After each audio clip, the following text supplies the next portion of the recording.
Venturi, c'est l'histoire d'une marque qui, contre vents et marées, aura résisté péniblement durant 16 ans, avant de sombrer.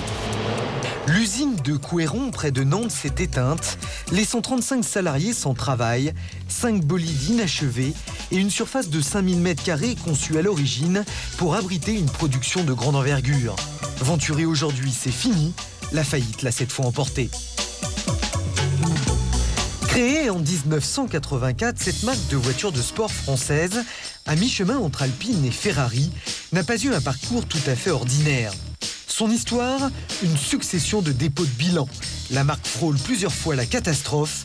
Fin 95, on a même cru que l'aventure était terminée. Mais l'usine de Loire-Atlantique a été sauvée de justesse grâce à des capitaux étrangers, thaïlandais d'abord, australiens ensuite. Malgré cela, les modèles Venturi ne se vendent pas ou peu et les quelques dizaines d'unités fabriquées par an ne suffisent pas à rendre l'entreprise rentable. La qualité des autos est indiscutable, mais à 600 000 francs pièce. Les acheteurs préfèrent la concurrence. Je pense que bizarrement, le français, on dit que le français est cocardier, à mon avis, il ne l'est pas du tout.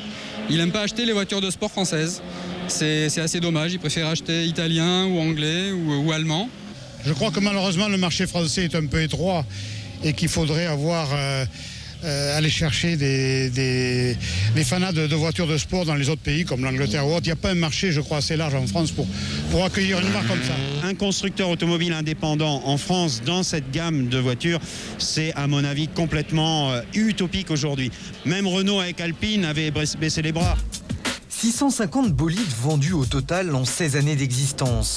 On est loin des 200 Ferrari vendus uniquement en France en moyenne chaque année.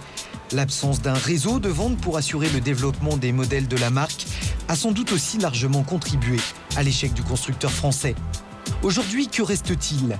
Un club d'amateurs qui s'organise efficacement pour continuer à faire rouler les différents modèles, pour trouver les nombreuses pièces désormais manquantes. Mais tous ces passionnés veulent encore y croire. Je suis tombé amoureux de cette marque dès le départ et je suis triste de la voir disparaître. Je pense qu'elle ne peut pas disparaître parce que c'est une voiture trop fiable, trop sécurisante, trop bien finie. Je pense que ça va se reprendre et ça va être acheté et ça va repartir Venturi parce que c'est quelque chose de bien. Le constructeur pourra-t-il un jour reprendre la route? La question s'était posée chez Peugeot, motoriste de Venturi depuis le début. Le Lion avait envisagé de faire du constructeur son préparateur à l'instar de Motorsport pour BMW, mais l'idée est restée sans suite. À Nantes, on évoque aujourd'hui un certain nombre de repreneurs possibles. Le plus sérieux, c'est un ancien cadre dirigeant de chez Peugeot qui aurait l'intention de relancer la marque dès 2001 grâce à l'intervention financière de divers partenaires. Sûr de lui, il aurait même déjà réservé sa place au prochain mondial de Paris pour installer une Venturi repositionnée aux alentours de 300 000 francs. D'où rêve ou future réalité, décision définitive le 17 mai prochain.